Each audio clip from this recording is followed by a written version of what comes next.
Hello friends, आज जो chapter अपने करने वाले हैं that is money. It's okay. So chapter का नाम क्या है? मनी।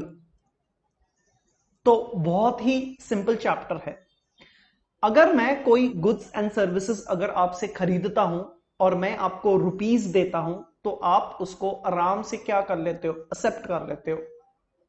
एंड जो भी मैं रुपीस पे करता हूं, it has to be in terms of basically what? Currency और व्हाट? कॉइन्स। वैसे ही अगर मैं यूएसए में हूं और मैं वहां पे कुछ गुड्स एंड सर्विसेज खरीद रहा हूं, तो मैं उनको डॉलर्स में क्या करता हूं? पेमेंट करता हूं। तो उन लोग उसको आराम से क्या कर लेते हैं? एक्सेप्ट कर लेते हैं। तो जो रुपीज इन इंडिया है एंड जो डॉलर्स इन व्हाट? यूएसए है, उसको अपने क्या बोलते हैं? मनी बोलते हैं। उसी को अपने क्या बोलते हैं? मनी। इंडिया में जो सबसे कॉमन मनी है that is what? Coins and what? Currencies. Coins जो होता है वो ministry of Finance, Government of India के तहत बनाया जाता है। एंड जो रुपी 1 का भी नोट है वो भी Ministry of Finance, Government of India ही बनाती है।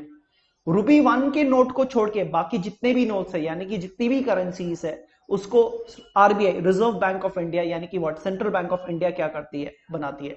तो इंडिया में जो भी कॉइन्स है एंड जो रुपी 1 का नोट है, उसको ministry of Finance, Government of India बनाती है।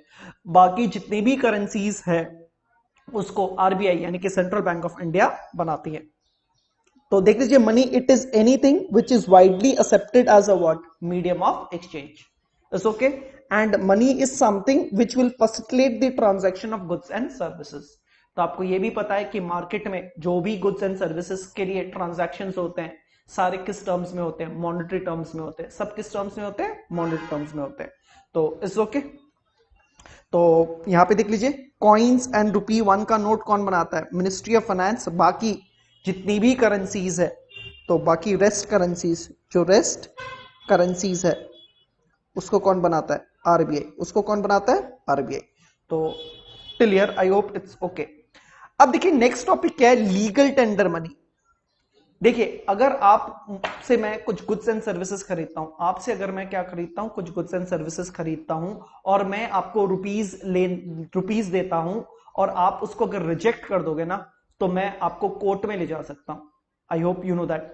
So if I am buying goods and services and मैं आपको आराम से पेमेंट कर रहा हूं, जितना आपने पेमेंट मांगा मैं उतना ही पेमेंट कर रहा हूं, और मैं अगर आपको रुपीस दे रहा हूं, अगर आप उसको रिजेक्ट कर देते हो, तो again I can take you to the court. Because जो रुपीस मैं आपको पे कर रहा हूं, जो रुपीस मैं आपको पे कर रहा हूं, it is backed by whom? The central government of India. It is guaranteed by whom? Central government of India.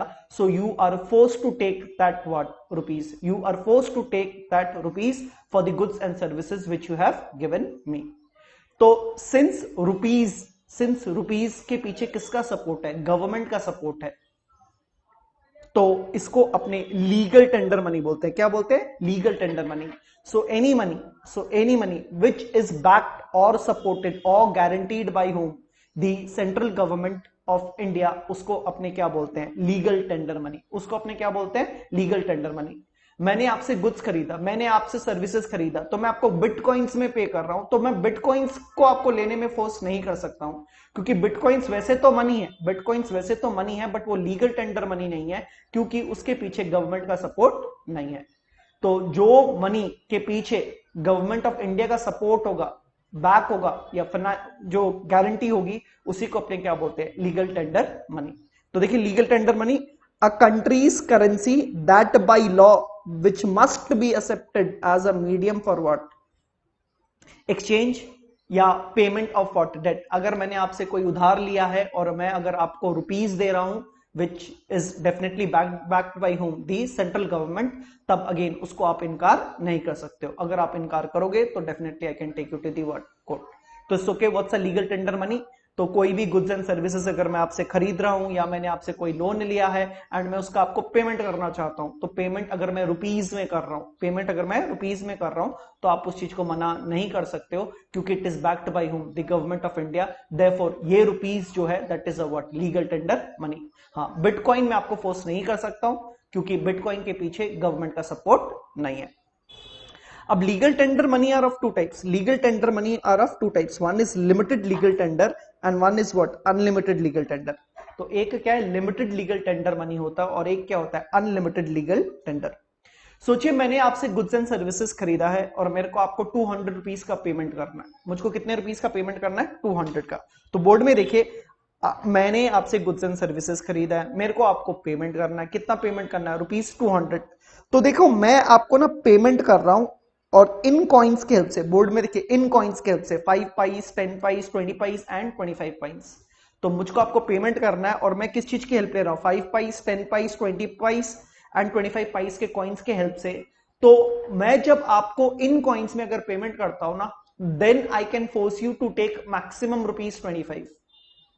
तो 5 पैसा, 10 पैसा, 20 पैसा, 25 पैसा कि जो भी कॉइन्स है, अगर मैं इन कॉइन्स में आपको पेमेंट करता हूं तो maximum I can force you is to take rupees how much, ₹25। उसके बियॉन्ड डेफिनेटली आप क्या कर सकते हो, रिजेक्ट कर सकते हो। यानी कि उसके बियॉन्ड अगर मुझको आपको पेमेंट करना है एंड मुझको आपको पेमेंट करना है तो मेरे को किस चीज में करना पड़ेगा, 50 paise, 1 rupee, 2 rupee, 5 rupee, 10 rupee and so on. तो इसलिए ये बोला जाता है कि जो 5 paise, 10 paise, 20 paise and 25 paise are legal tender money. यानी कि मैं आपको उनके हेल्प से, उन कॉइन्स के हेल्प से पेमेंट तो कर सकता हूं, लेकिन मैक्सिमम कितना फोर्स कर पाऊंगा, ₹25। हाँ, उसके बियॉन्ड आपको मेरे को फिर क्या देना पड़ेगा, 50 पाइस, 1 रुपी। तो इनको क्या बोलते हैं, अनलिमिटेड लीगल टेंडर मनी। तो 4 कॉइन्स लीगल टेंडर मनी के भीतर, लिमिटेड लीगल टेंडर मनी के भीतर आते हैं। 4 coins limited legal tender money के भीतर आते हैं, that is 5 paise, 10 paise, 20 paise and 25 price. I can पे you in these coins but maximum what I can force you is to take up ₹25। उसके बियॉन्ड आप रिजेक्ट कर सकते हो। हाँ, तो आप बोलोगे वो 175, हाँ जी मुझको वो 175 और पे करना है, but I have to pay in terms of what then, 50 paise, 1 rupee, 2 rupee, 5, 10, 20 और बहुत सारी और भी करेंसीज है, उसके हेल्प से मैं आपको पेमेंट कर सकता हूं। तो देख लीजिए final time, 5 paise, 10 paise, 20 paise and 25 price. इसके पीछे गवर्नमेंट का तो सपोर्ट है, मैं आपको उसको पेमेंट भी कर सकता हूं, लेकिन एक लिमिटेड अमाउंट पे कर सकता हूं, दैट इज ₹25। वरना आप सोचो प्रॉब्लम क्या आएगी, अगर मुझको बहुत बड़ा पेमेंट करना है और मैं आपको ये 5 पाइस, 10 पाइस, 20 पाइस और 25 पाइस में पे करना स्टार्ट करूं तो सामने वाले को काउंट करने में बड़ी दिक्कत आएगी। तो इसमें डेफिनेटली क्या हो सकता है, बहुत सारी प्रॉब्लम्स आ सकती है, इसलिए इनको क्या रखा हुआ है, लिमिटेड लीगल टेंडर मनी। तो चलिए देखिए नोट्स में क्या लिखा हुआ है, it is the money which is to be accepted as legal tender only up to a certain maximum amount, and that certain maximum amount is ₹25। in India coins of what small denominations, namely देख लीजिए 5 paise, 10 paise, 20 paise, 25 paise are legal tender up to ₹25 only। a person may refuse to accept it beyond that limit। हाँ, 25 rupees के beyond आप उसको लेने से मना कर सकते हो। Any coins other than the above and all the currency are unlimited legal tender money which a person has to accept without any maximum limit. तो अगर मुझको आपको 1 करोड़ का पेमेंट करना है तो 5 पाइस, 10 पाइस, 20 पाइस एंड 25 पाइस में मैं मैक्सिमम आपको कितना फोर्स कर सकता हूँ, ₹25। उसके बियॉन्ड तो अदर कॉइन्स एंड किस में करना पड़ेगा, करेंसी में ही करना पड़ेगा। आपको 10 करोड़ पेमेंट करना है तो मैक्सिमम अगर मैं फोर्स कर पाऊंगा 5 paise, 10 paise, 20 paise and 25 price will be how much, ₹25। उसके बियॉन्ड अगेन बाकी सब करेंसीज एंड बाकी सब कॉइन्स एंड करेंसीज में ही क्या करना पड़ेगा, पेमेंट करना पड़ेगा। अब मनी का प्राइमरी फंक्शंस देख रहे हैं, मनी का क्या देख रहे हैं, प्राइमरी फंक्शंस। पहला है मीडियम ऑफ एक्सचेंज। तो ये तो बात हो ही चुकी है कि जो भी गुड्स एंड सर्विसेज में खरीदता हूं और मैं आपको rupees, that is what legal tender money देता हूं, तो अपना जो ट्रांजैक्शन है वो क्या हो जाएगा, क्लोज हो जाएगा। So it is a medium of exchange. So it is generally accepted means of payment of exchange of goods and services। money has the quality of what, general acceptability, so all the exchanges takes place in money। ठीक है, तो कुछ भी goods and services खरीदूं, मैं आपको rupees देता हूं तो आपको उसको आराम से, आप उसको आराम से क्या कर लेते हो, एक्सेप्ट कर लेते हो। तो डेफिनेटली रुपीज यानी कि money has is a what, medium of exchange. दूसरा देखिए मेजर ऑफ वैल्यू और what, unit of value. Major of value और व्हाट, यूनिट ऑफ वैल्यू। देखिए मैं आपको बोल रहा हूं 5 kgs of mango and 3 litres of water को कंपेयर करने बोल रहा हूं। 5 kgs of mangoes and 3 litres of water को कंपेयर करने बोल रहा हूं। Is this possible that you can compare it? I don't think so. तो जो भी 5 kgs ऑफ मैंगो है, अगर उसको मैं मॉनेटरी वैल्यू में कन्वर्ट कर दूं और जो 3 लीटर्स ऑफ वाटर है उसको भी अगर मैं मॉनेटरी वैल्यू में कन्वर्ट कर दूं, तब तो वो कंपेरेबल हो जाएगा ना। तो सोचो mango is 30 rupees per kilo, तो 5 kgs की वैल्यू कितनी आ गई, 150। सो 5 kgs ऑफ मैंगोज को अगर मैं रुपीज में कन्वर्ट करता हूं और सोचिए 1 kg मैंगो की कॉस्ट प्राइस है 30 रुपीज, तो कितना हो गया, 150। एंड 3 लीटर्स ऑफ वाटर, सोचिए 1 लीटर ऑफ वाटर की प्राइस 20 है, तो 3 लीटर्स ऑफ वाटर कितना हो गया 60। नाउ देखिए मैंगोज की वर्थ कितनी है 150 और वाटर की वर्थ कितनी है 60। So now they are comparable, now they are what comparable. तो इसलिए बोल रहा है कि मेजर ऑफ वैल्यू और व्हाट यूनिट ऑफ वैल्यू, तो जो भी गुड्स एंड सर्विसेज है वैसे उनका कंपैरिजन डिफिकल्ट हो सकता है, बट जैसे ही आप उसको मॉनेटरी टर्म्स में क्या कर देते हो, कन्वर्ट कर देते हो, then that becomes what comparable, that becomes what comparable. तो मेजर ऑफ वैल्यू और unit of value, it would have been very difficult to make account in many units like what litres, quintals, meters, and adding up different units is not possible. So goods and services can be accounted for easily in terms of what? Rupees. It is the common unit of measure of all goods. So जितने भी goods and services है उसकी value आप money में निकाल सकते हो, thereby making them what? Comparable. Is okay? So comparison of the value of two commodities can be made. Its value remain constant. Its value remain constant. इसका मतलब ये है कि सोचिए आपके पास एक नोट है अलमीरा में 100 रुपए का, तो उसकी वैल्यू कितनी है 100। एक साल के बाद भी अगर वो नोट आपके अलमीरा में ही पड़ा हुआ है और एक साल बाद भी निकालोगे तो उसमें उसकी मार्केट में कितनी वैल्यू होगी 100 रुपए तो होगी। तो इसलिए बोला जा रहा है it's value remain what constant, it's value remain what constant. So over a period of time 100 का नोट की वैल्यू का 100 का अगर नोट आपके पास तो उसकी वैल्यू कितनी होगी 100 ही होगी। 10 साल बाद भी अगर वो नोट अगर आप अलमीरा से निकालते हो तो भी उसकी वैल्यू कितनी होगी 100 रुपीज ही होगी। So it's value remain what constant. Next secondary functions. Secondary functions, secondary functions में पहला वाला क्या है store of value. Store of value का मतलब है आप पैसे को आराम से कहीं पे भी स्टोर कर सकते हो। सोचिए मेरे को मैंने आपसे गुड्स एंड सर्विसेज खरीदा और मैंने आपको मनी दिया। दूसरा, मैंने आपसे गुड्स एंड सर्विसेज खरीदा, मैंने आपको काऊ दे दिया, तो which is easy to store? Definitely money, definitely what money. I hope cow will be very difficult to what store. तो यहां पे यही बोल रहा है कि मनी को स्टोर करना बहुत ही आसान है compared to what other goods and services. तो store of value, value remains constant. Again बोल रहा है कि अगर आप पैसे स्टोर करके रखोगे तो उसकी वैल्यू में भी गिरावट नहीं आएगी। तो आज आपने वो स्टोर किया अपने अलमीरा में, एक साल बाद निकालोगे तो भी उसकी वैल्यू क्या आएगी सेम आएगी। So value remains constant. It is not perishable. वो चीज पेरिशेबल होती है जो गुड्स एंड सर्विसेज ना बहुत कम दिनों में क्या हो जाते हैं खराब हो जाते हैं। तो जिन गुड्स एंड सर्विसेज की लाइफ स्पैन बहुत छोटी होती है उसको बोलते हैं perishable goods. I don't think so money is perishable.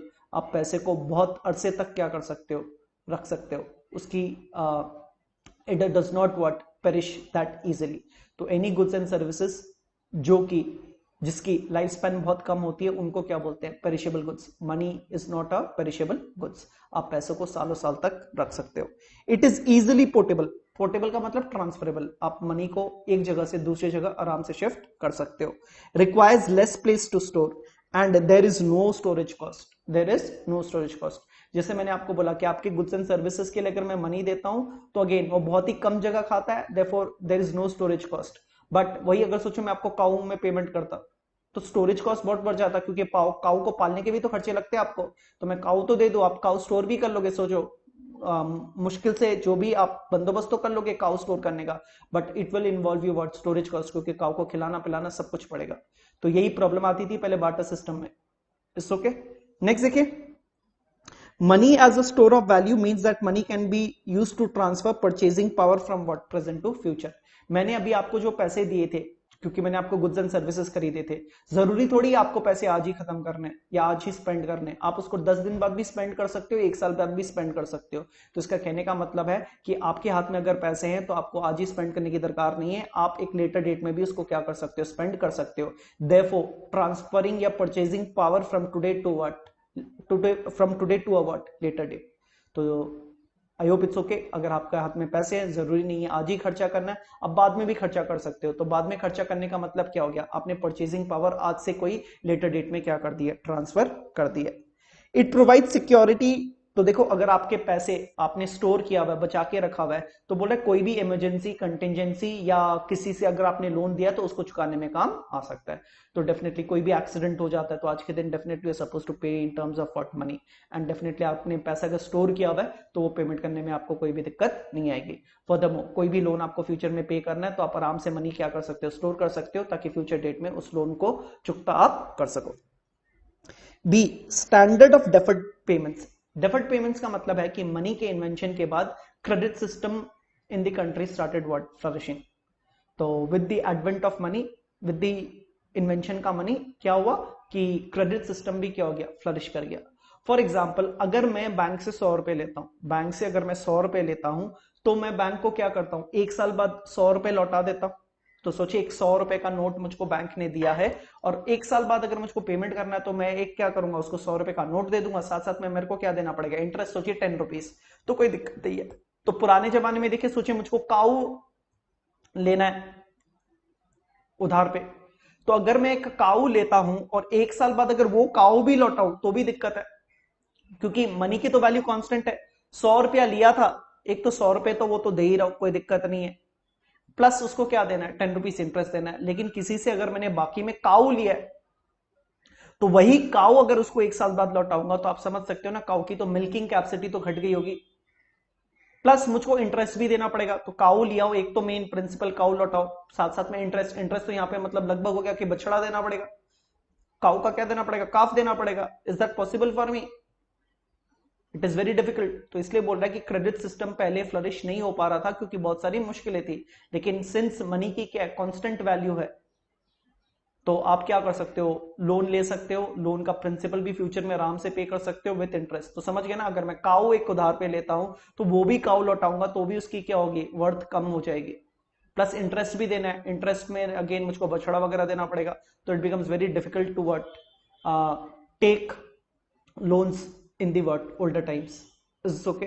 तो यहाँ पे यही बोल रहा है स्टैंडर्ड ऑफ डेफर्ड पेमेंट्स, यानी कि credit system came into place, मतलब बहुत आराम से, once there was an invention of what, money. Every day millions of transactions takes place in which payments are not made immediately.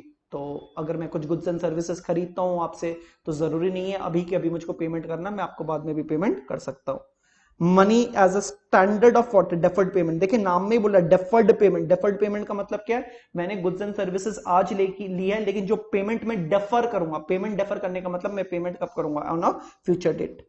act as a what, standard for payment which are to be made in future. It facilitates borrowing and lending. तो जब boring and lending की बात आ गई, तो banks भी तो create हो गए। तो बोल रहा है इसके चक्कर में देखिए फाइनेंशियल इंस्टीट्यूशंस यानी कि banks also were created. It overcomes disagreement and risks that were there when in the barter system. तो इस ओके। तो मैंने आपको एक बार्टर सिस्टम का भी एग्जांपल लिया कि मेरे को काऊ आपसे रेंट वो लेना है, लोन पे लेना है, तो मैं आपको वही काऊ भी लौटाऊंगा, तो डेफिनेटली उस काऊ की वैल्यू क्या हो जाएगी, घट जाएगी, क्योंकि उसकी मिल्किंग कैपेसिटी क्या हो जाती है, कम हो जाती है। प्लस इंटरेस्ट देने में भी प्रॉब्लम आएगा, क्योंकि फिर मुझको एक बछड़ा देना पड़ेगा आपको, तो that is very difficult. Transfer of wealth, तो इसमें कुछ ज्यादा मैं डिस्कशन करने को है नहीं। ट्रांसफर ऑफ वेल्थ का मतलब क्या है, आप एक जनरेशन से दूसरे जनरेशन में आराम से मनी के थ्रू अपने वेल्थ को क्या कर सकते हो, ट्रांसफर कर सकते हो। तो सोचिए मेरे पास बहुत सारा कैश है, तो मैं इजीली अपने बच्चे को कैश क्या कर सकता हूँ, ट्रांसफर कर सकता हूँ। मेरे पास कोई प्रॉपर्टी है, उस प्रॉपर्टी को मैं इधर ट्रांसफर कर सकता हूँ। डिफिकल्टी आएगी तो मैं उस प्रॉपर्टी को क्या कर सकता हूँ, लिक्विडेट यानी कि बेच के क्या कर सकता हूँ, पैसे में कन्वर्ट कर सकता हूँ, and again I can transfer it to my son. So transfer of wealth is very easy in terms of what, money. Contingent functions of money, पहला है distribution of what, national income. Distribution of what, national income. देखिए मेरे को rent पे करना है, तो यहां पे अगेन 4 फैक्टर्स ऑफ प्रोडक्शन की बात चल रही है। आपको पता है 4 फैक्टर्स ऑफ प्रोडक्शन क्या है, land, labour, capital and entrepreneurship. तो अगर मैंने किसी से लैंड लिया है, तो आई कैन पे in terms of what, rent, and I hope rent किस में होगा, मनी में ही होगा। किसी से मैंने लेबर लिया, तो मुझको वेजेस पे करने हैं, सैलरीज पे करनी है, अगेन वो किस फॉर्म में होता है, मनी के फॉर्म में ही होता है। अगेन मैंने किसी से कैपिटल लिया, लोन लिया, तो again I can pay him interest in form of what, money. मैंने किसी से अच्छा बिजनेस आइडिया लिया, तो again I am suppose to pay him in terms of what, profits, again which is in form of what, money. तो बोला 4 factors of production है, land, labour, capital and entrepreneurship. 4 तरह का पेमेंट्स निकलेगा, rent, wages, interest and profits, और ये चारों चीज आप मनी फॉर्म में पेमेंट कर सकते हो। Maximisation of satisfaction of consumers, तो ये बोला जा रहा है कि a consumer will derive maximum satisfaction by equating the price of each commodity with its marginal utility। यानी कि कंज्यूमर एक तरफ प्राइस रखेगा और एक तरफ सेटिस्फैक्शन रखेगा, यानी कि they will equate price and satisfaction. Satisfaction का कॉम्प्लिकेटेड वर्ड क्या होता है, मार्जिनल यूटिलिटी। तो आप इजीली इसको समझ जाओगे कि कंज्यूमर प्राइस को इक्वेट करेगा विथ मार्जिनल यूटिलिटी और सेटिस्फैक्शन, क्योंकि जिस चीज में सेटिस्फैक्शन हाई होगी, मार्जिनल यूटिलिटी हाई होगी, you will be ready to pay a higher price. जिसमें आपकी कम सेटिस्फैक्शन यानी कि कम मार्जिनल यूटिलिटी होगी, तो you will be ready to pay a what, lower price. तो जैसा सेटिस्फैक्शन मिलेगा वैसे ही प्राइस आप पे करने के लिए रेडी रहोगे। Maximisation of satisfaction of producers, एक प्रोड्यूसर को मैक्सिमम सेटिस्फैक्शन कब होगा, जब उसको बहुत सारी प्रॉफिट्स होगी। अगेन वो प्रॉफिट्स किस टर्म्स में होती है, मॉनेटरी टर्म्स में ही होती है, तो इसलिए बोल रहा है maximisation of satisfaction of producers is in terms of profits, and profits किस रूप में आता है, मनी के रूप में ही आता है। बेसिस ऑफ क्रेडिट क्रिएशन इसमें डिस्कस नहीं कर रहा हूं मैं, ये चीज आपको बैंकिंग के साथ समझाऊंगा, क्योंकि वहां पे 2-3 पन्ने का क्या है इसके ऊपर नोट्स है, तो यहां पे अभी इसका समझाना थोड़ा मुश्किल है। गारंटी ऑफ सॉल्वेंसी, अगर आपके पास पैसे हैं तो आपको मैं इनसॉल्वेंट या बैंकरप्ट नहीं कहला सकता हूं। अगर आपके पास पैसे नहीं हैं मेरे लोन चुकता करने के लिए, तब आप क्या बन जाते हो, इनसॉल्वेंट, बैंकरप्ट, यानी कि हिंदी में दिवालिया निकल जाना। तो यहाँ पे यही बोल रहा है कि किसी को आपको पैसे देने हैं, और अगर आपके पास पैसे हैं, मनी है, तब तो कोई दिक्कत नहीं है, आप सॉल्वेंट पर्सन हो, आप क्या हो, सॉल्वेंट पर्सन हो। लेकिन अगर आपके पास उसको देने के पैसे नहीं है तो आप एक इनसॉल्वेंट पर्सन हो, बैंकरप्ट पर्सन हो। इसका मतलब कि आपका दिवालिया निकल गया। तो solvency and insolvency is again decided by what, money, the amount of money what you have. So money serves as a guarantee of what, solvency for an individual or an institution। institution में कोई बड़ी company भी आप ले सकते हो। तो I hope it's easy. तो अगर आपके पास पैसे हैं, आपको किसी के लोन चुकाने हैं, तब तो आप सॉल्वेंट हो। लेकिन आपके पास किसी को लोन के पैसे लौटाने हैं, अगर आपके पास पैसे नहीं है तो आप इंसॉल्वेंट यानी कि बैंकरप्ट हो। तो I hope till here it's okay. तो we have done what, primary functions. Primary functions में 2 था, देख लीजिए, एक मीडियम ऑफ एक्सचेंज, दूसरा क्या था, मेजर ऑफ वैल्यू और व्हाट, यूनिट ऑफ वैल्यू। दूसरा सेकेंडरी फंक्शंस, जो कि क्या, store of value, standard of deferred payments and transfer of wealth. तो primary functions 2, secondary functions 3। Contingency में देख लीजिए कितना है, 5 है, लेकिन मैंने कितना डिस्कस किया, 4। एक बेसिस ऑफ क्रेडिट क्रिएशन को मैंने होल्ड पे रख दिया। Distribution of national income, maximisation of satisfaction of consumers, maximisation of satisfaction of producers, basis of credit creation and what, guarantee of solvency. तो चलिए नेक्स्ट इंपॉर्टेंट टॉपिक पे चलते हैं, मेजर्स ऑफ मनी सप्लाई। ये बहुत फ्रीक्वेंटली आपके exams में आता है, measures of money supply. Money supply का मतलब ये होता है कि कितना मनी मार्केट में सर्कुलेट कर रहा है, कोई इकोनॉमी में या कोई मार्केट में कितना मनी सर्कुलेट कर रहा है, उसी को अपने क्या बोलते हैं, मनी सप्लाई। क्या बोलते हैं, मनी सप्लाई। और मनी सप्लाई को मेजर करने के 4 तरीके हैं, M1, M2, M3 and M4। और अगेन बहुत ही इंपॉर्टेंट क्वेश्चन है। तो अपने को ये देखना है कि M1 के भीतर किस किस चीज को मनी मानते हैं, M2 के भीतर किस किस चीज को मनी मानते हैं, M3 के भीतर किस किस चीज को मनी मानेंगे, एंड M4 के भीतर किस किस चीज को मनी मानेंगे। बोर्ड पे देखिए मैंने हेडिंग दिया हुआ है, measures of what, money supply. Measures of what, money supply. तो पहला है M1। अगर आपको M1 समझ में आ जाएगा तो M2, M3, M4 भी आराम से समझ में आ जाएगा। M1 के भीतर देखिए क्या क्या आता है। एक तो आता है कॉइन्स एंड करेंसीज। तो मनी को बेसिकली मैं डिफाइन कर रहा हूं 4 पैरामीटर्स लेके, M1, M2, M3, M4। M1 के भीतर मनी किस किस चीज को मानते हैं, एक तो coins and currencies. So M1 के भीतर किस किस चीज को मनी मानेंगे, एक तो है कॉइन्स एंड करेंसीज। दूसरा देखिए, आप ना बैंक में जाके बहुत तरह के अकाउंट्स खुलवा सकते हो। फॉर एग्जांपल यहाँ पे देखिए, आप बैंक्स में जाके ना सेविंग्स अकाउंट खुलवा सकते हो, करंट अकाउंट खुलवा सकते हो, या फिक्स डिपॉजिट और टाइम डिपॉजिट, ये भी क्या होता है, फिक्स डिपॉजिट अकाउंट और टाइम डिपॉजिट अकाउंट भी खुलवा सकते हो। So I can go to a bank, I can open a saving account और अ करंट अकाउंट और अ व्हाट, फिक्स डिपॉजिट और a time deposit account, and उसके भीतर मैं अपने पैसे को क्या कर सकता हूँ, रख सकता हूँ। I hope it's okay. लेकिन जो सेविंग अकाउंट के भीतर पैसे है और जो करंट अकाउंट के पैसे है ना, ये आप बैंक से कभी भी वापस मांग सकते हो, यानी कि ऑन डिमांड।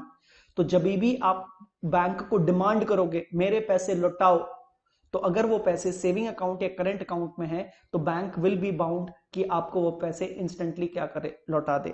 लेकिन अगर आपके कोई पैसे फिक्स डिपॉजिट या टाइम डिपॉजिट के भीतर है, आप उसको जब मन में आए बैंक से वापस नहीं मांग सकते हो, क्योंकि इसमें क्राइटेरिया होता है कि एक सर्टेन पीरियड ऑफ टाइम के बाद ही बैंक आपको वो पैसे क्या करेगी, लौटाएगी। तो I hope it is okay. तो saving account and current account के भीतर जो आपके पैसे हैं वो आप बैंक से कभी भी मांग सकते हो, लेकिन आपके पैसे जो फिक्स डिपॉजिट और टाइम डिपॉजिट के भीतर है आप जब मन में नहीं मांग सकते हो। आपका बैंक के साथ कॉन्ट्रैक्ट हुआ होता है कि आप इतने पर्टिकुलर दिन के बाद ही बैंक से ये पैसे क्या कर सकते हो, ले सकते हो। इसीलिए देखिए ये तो आप कभी भी मांग सकते हो, तो इसको बोलते हैं डिमांड डिपॉजिट्स। क्या बोलते हैं? डिमांड डिपॉजिट्स, यानी कि मैं बैंक को कभी भी डिमांड कर सकता हूं और बैंक को मुझको ये पैसे लौटाने पड़ेंगे। तो saving account and current account का दूसरा नाम क्या होता है? सेविंग अकाउंट में जो पैसे हैं एंड आपके करंट अकाउंट में जो पैसे है उसका दूसरा नाम क्या होता है? Demand deposits. Okay, saving account और करंट अकाउंट में कोई ज्यादा बड़ा डिफरेंस नहीं है। एज अ हाउस होल्ड आप सेविंग्स अकाउंट खुलवाते हो, लेकिन एज अ बिजनेसमैन आपको क्या खुलवाना पड़ता है? करंट अकाउंट खुलवाना पड़ता है। And saving account, current account, fix deposit वगैरह ये आपके बैंकिंग चैप्टर में डिटेल में डिस्कशन है। तो इट्स ओके। तो अगेन बैंक्स के पास कितने अकाउंट्स खुलवा सकते हो? Saving account, current account and fix deposit.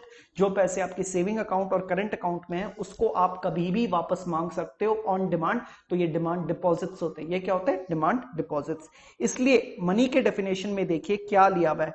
Demand deposits लिया हुआ है। ये क्या लिया हुआ है? Demand deposits. और अभी बात की डिमांड डिपॉजिट्स के भीतर क्या है? Saving account and current account. Excluding interbank deposit. अगर एक बैंक दूसरे बैंक के पास कुछ डिपॉजिट किया हुआ है तो उसको अपने M1 के डेफिनेशन या दायरे में नहीं लेते हैं। तो आपके पब्लिक के पैसे सेविंग अकाउंट और करंट अकाउंट में उसको तो अपने M1 के भीतर मनी ट्रीट करेंगे, लेकिन अगर एक बैंक का पैसा दूसरे बैंक के पास पैसा है, दैट इज इंटरबैंक डिपॉजिट्स, उसको अपने M1 के भीतर मनी ट्रीट नहीं करेंगे। तो M1 में ये देख रहे हैं कि किस किस चीज को अपनी मनी ट्रीट कर सकते हैं। एक तो कॉइन्स है, दूसरा क्या? करेंसी है।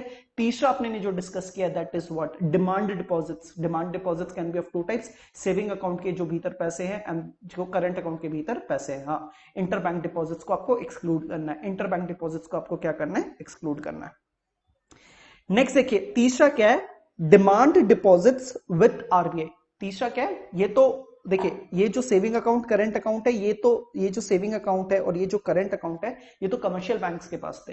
अब अपने बात कर रहे हैं demand deposits with RBI। Demand deposits of with RBI। तो देखिए डिमांड डिपॉजिट्स ऑफ IDBI आपने LIC वगैरह सुना हुआ ना? ये सब पब्लिक फाइनेंशियल इंस्टीट्यूशंस है। इनके पास भी बहुत पैसे होते हैं और इनको काफी पैसे RBI के पास भी रखने होते हैं। So demand deposits of IDBI, LIC, ये LIC है, ये क्या है? LIC। International monetary fund, world bank भी ले सकते हो आप। Foreign banks and foreign governments with home RBI उसको भी M1 में क्या मानते हैं? मनी। लेकिन RBI के पास अगर कुछ बैंक्स के पैसे हैं, जो इंडियन बैंक्स के पैसे हैं या इंडियन गवर्नमेंट के पैसे हैं RBI के पास, तो उसको M1 के भीतर नहीं लेंगे।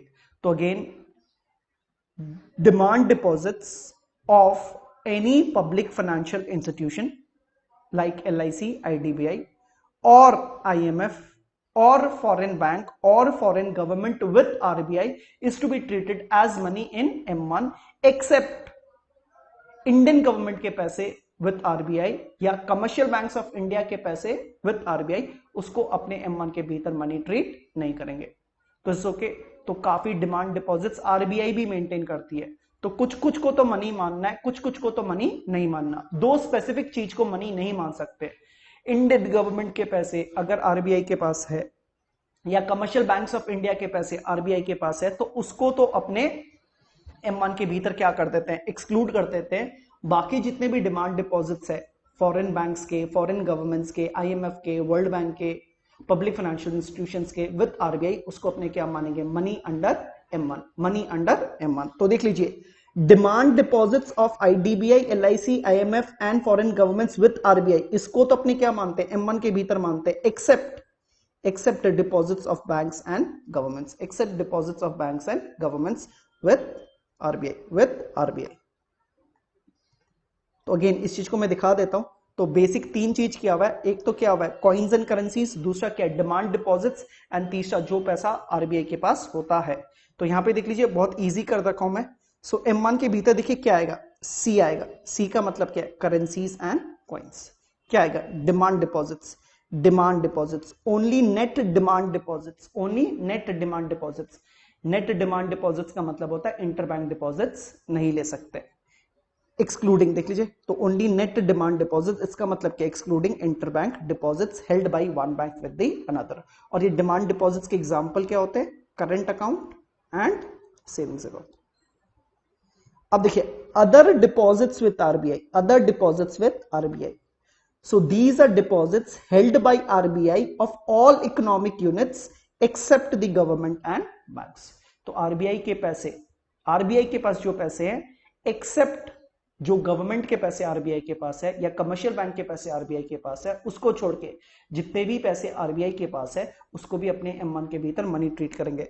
तो आरबीआई के पास कौन कौन पैसा रख सकता है? Public financial institutions like IDBI, foreign central banks, foreign government, IMF, world bank etcetera. तो अगेन फाइनल, क्योंकि M1 हो जाएगा तो अपना सब हो जाएगा। M1 के भीतर क्या होगा? Coins and currencies.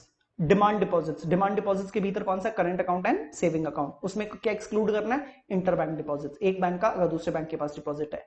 तीसरा other deposits with RBI, other deposits with RBI को भी क्या M1 के भीतर लाना है। ये अदर डिपॉजिट्स कौन कौन रख सकता है? Public financial institutions, foreign government, foreign bank, IMF, world bank. हाँ, आरबीआई के पास अगर गवर्नमेंट ऑफ इंडिया के कुछ पैसे है या आरबीआई के पास कमर्शियल बैंक के पैसे है, उसको अपने M1 के भीतर मनी ट्रेड नहीं कर सकते। तो इस ओके, तो अपने को यह भी जानना है कि क्या क्या इंक्लूड करता है, अपने को यह भी जानना है कि क्या क्या एक्सक्लूड करता है। तो I hope it's okay. So M1 is done. ठीक है, अब देखिए अपने ने ये फिक्स डिपॉजिट छोड़ दिया था ना M1 के भीतर। ये देखिए जो फिक्स डिपॉजिट था अपने ने इसको M1 के भीतर छोड़ दिया था। अगर आपको इसको भी मनी ट्रीट करना है, इसको भी अगर मनी ट्रीट करना है तो वो M3 कहलाएगा। वो क्या कहलाएगा? M3। सो देखिए M3 का क्या मतलब है? जो M1 में है वो तो है ही है, plus what? Net time deposits of bank. Net time deposits of bank. Net का मतलब अगेन क्या होता है? अगर एक बैंक के पास दूसरे बैंक का पैसा है तो उसको अपने क्या कर देते हैं? एक्सक्लूड कर देते हैं। तो अभी तक मैंने M1 एंड M3 डिस्कस किया था। तो M1 का डिस्कशन ठीक था। M3 में मैंने क्या लिया है? जो भी M1 में वो तो सब ले ही आया हूं। M3 में आपको क्या ला सकते हो एक्स्ट्रा में? आप जो time deposits with banks, with commercial banks को जो आपने छोड़ रखा था, उसको भी अगर आपको मनी ट्रीट करना है, then that will be what? M3। Then that will be what? M3। It's okay. So we done with M1, M3। Now let's see M2। M2 के भीतर क्या है? M1, तो M1 का तो डेफिनेशन जानते हो, plus saving deposits with post office savings banks. तो यहां पे देखिए मैं आपको एक चीज दिखा रहा हूं।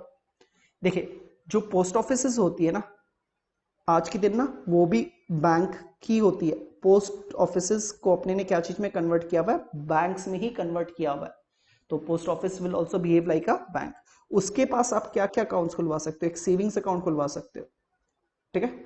दूसरा आप एक रिकरिंग अकाउंट खुलवा सकते हो, रिकरिंग डिपॉजिट अकाउंट। तीसरा आप इसके पास भी क्या कर सकते हो? फिक्स्ड और टाइम डिपॉजिट्स के अकाउंट खुलवा सकते हो। और इसके भीतर एक तरीका होता है NSC, नेशनल सेविंग सर्टिफिकेट। तो आप अगर पोस्ट ऑफिस के पास जाके सेविंग अकाउंट खुलवा सकते हो, रिकरिंग डिपॉजिट अकाउंट खुलवा सकते हो, या फिक्स्ड और टाइम डिपॉजिट अकाउंट खुलवा सकते हो।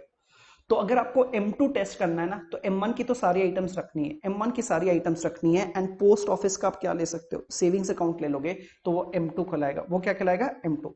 तो M2 में देखिए M1 plus what? Savings deposits with what? Post office savings bank. तो M2 is equal to what? M1। Post office में भी आप जाके सेविंग्स अकाउंट खुलवा सकते हो, उसको भी बेसिकली आप कभी भी पैसे सेविंग्स अकाउंट के निकलवा सकते हो। तो अगेन पोस्ट ऑफिस में जो आपके सेविंग अकाउंट है उसके भीतर जो पैसा है उसको भी अगर आपको मनी ट्रीट करना है, then that will be what? M2। Then that will be what? M2। So M1 का डेफिनेशन ठीक है। M2 is M1 plus what? Savings account में जो भी पैसा है विद पोस्ट ऑफिस। M3 क्या है? M1 प्लस जो time deposits with bank, time deposits with bank. M4 में देखिए M3 तो जानते हैं ना, M3 ऊपर देख लीजिए क्या है? M1 plus net time deposits of money plus total money. तो अगर आपको ये तीनों ही लेना है मनी के डेफिनेशन में, तीनों ही लेना है, एक तो सेविंग्स अकाउंट, दूसरा कौन सा? रिकरिंग डिपॉजिट अकाउंट में जो पैसे है, या फिक्स्ड और टाइम डिपॉजिट में पैसे है, तो वो क्या कहलाएगा? M4। वो क्या कहलाएगा? M4। तो अगर सिर्फ सेविंग्स लिया है तब तो आप वो किस में थे? M2 में थे।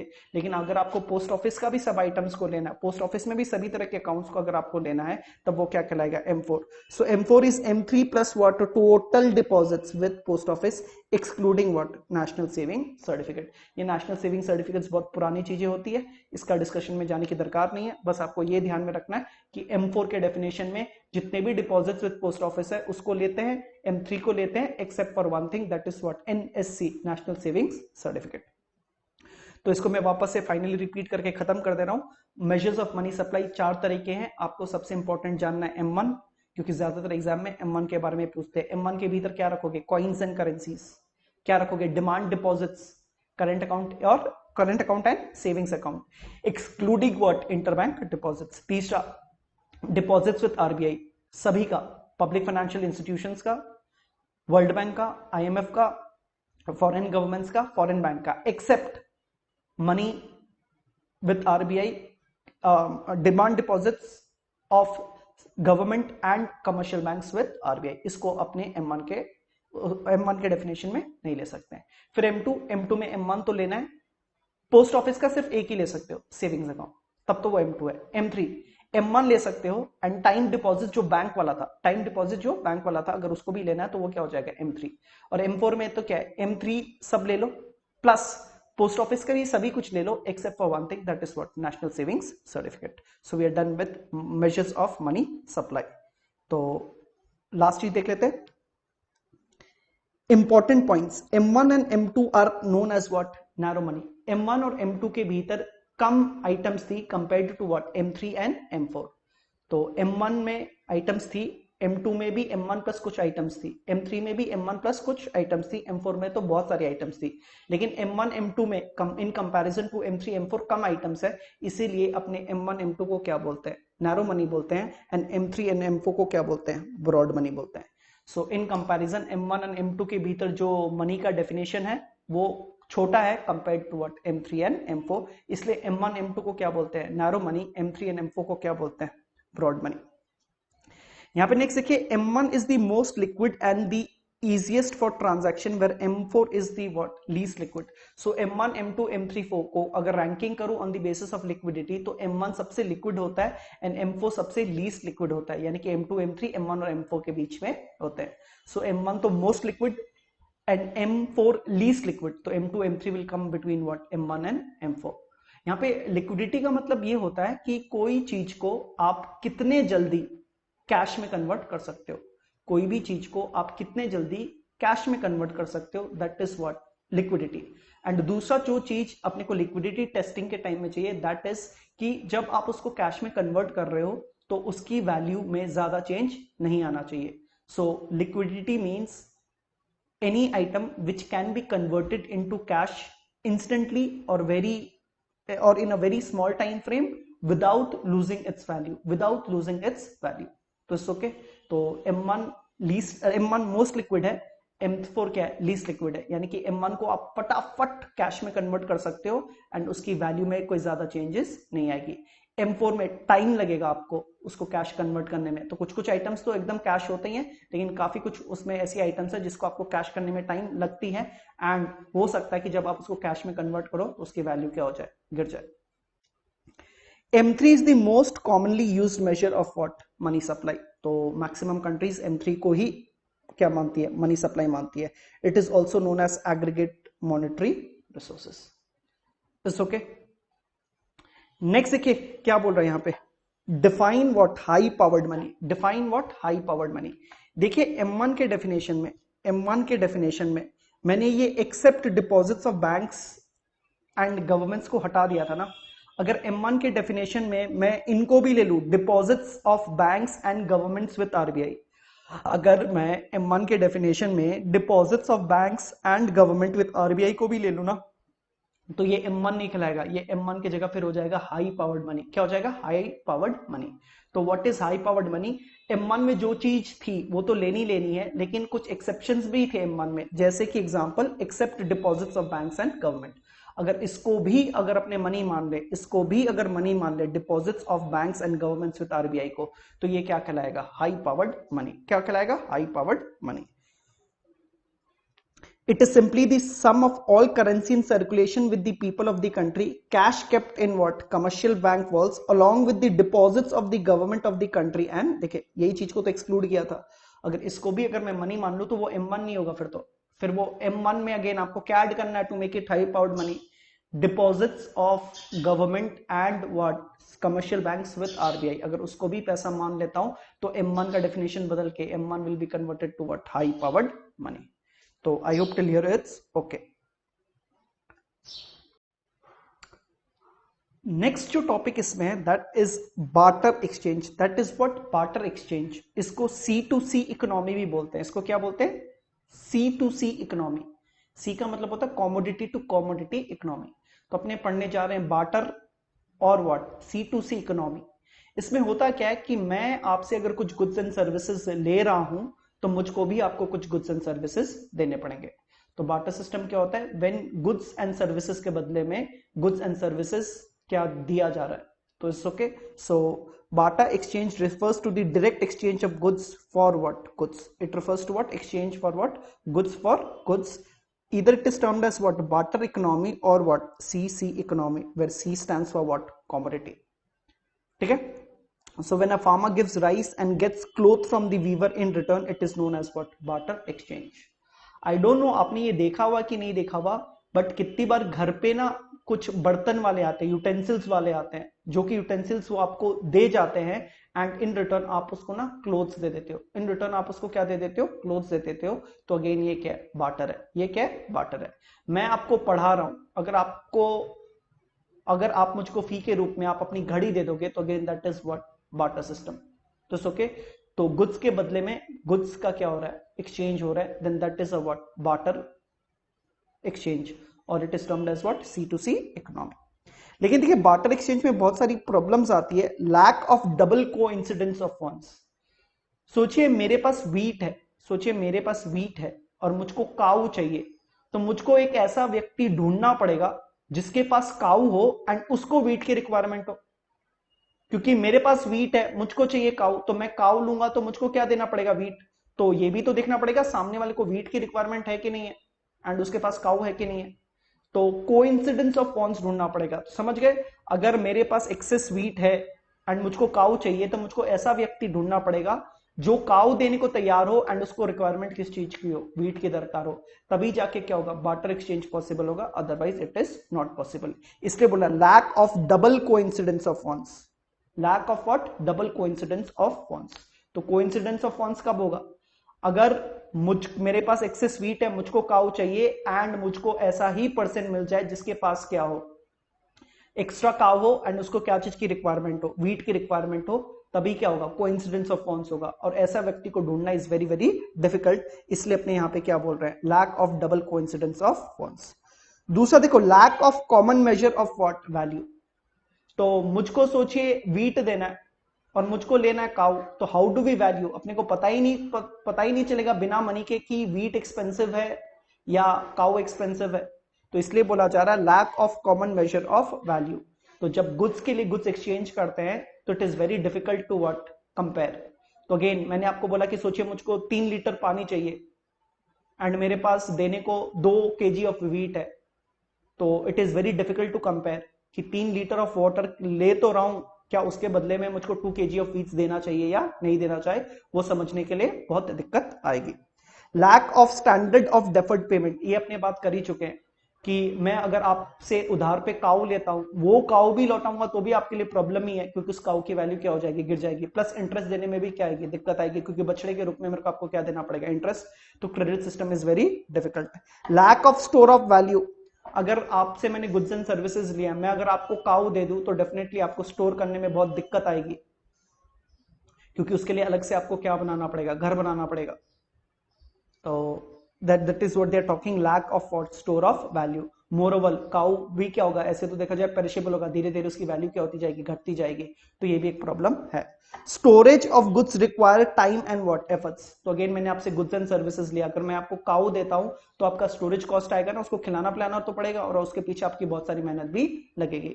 तो यही प्रॉब्लम्स देखते हुए इसका सोल्यूशन क्या है? मनी। यही प्रॉब्लम्स देखते हुए इसका सोल्यूशन क्या है? मनी। इसलिए इस चैप्टर में अपने मनी डिटेल में डिस्कस किया। Thank you.